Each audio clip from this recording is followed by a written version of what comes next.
నేను చాలా చిన్న చిన్న వాటిల్లో సంతోషం వెతుక్కుంటా.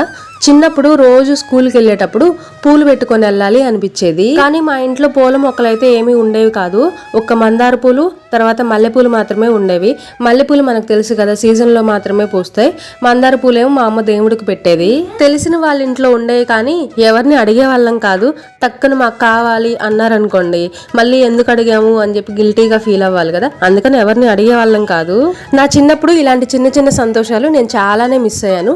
అవన్నీ చైత్రాకు చేసుకొని చైత్రలో నన్ను చూసుకుంటూ ఉంటా. రోజు పొద్దున్నే స్కూల్కి వెళ్ళేటప్పుడు జడేయడం ఆలస్యం వెంటనే పూల మొక్కల దగ్గరికి వెళ్ళి ఆమెకి ఏ పూలు కావాలంటే ఆ పూలు కోసుకొచ్చుకునిద్ది. ఇంకో విషయం అండి, ఎవరికైనా మన వీడియోస్ నచ్చుతున్నాయి అంటే ఒక చిన్న లైక్ ఇవ్వండి, సబ్స్క్రైబ్ చేసి సపోర్ట్ చేయండి. నా దగ్గర అయితే ఒక 2-3 రకాల ఎడినమ్స్, ఒక 2-3 రకాల గులాబీ పూల మొక్కలు ఉన్నాయి. రోజు చైత్ర స్కూల్కి వెళ్ళేటప్పుడు ఇలా తల్ల ఒక పువ్వు పెట్టుకొని వెళ్తుంది. ఇవాళకి ఇంతే అండి, మళ్ళీ కలుస్తా, బాయ్.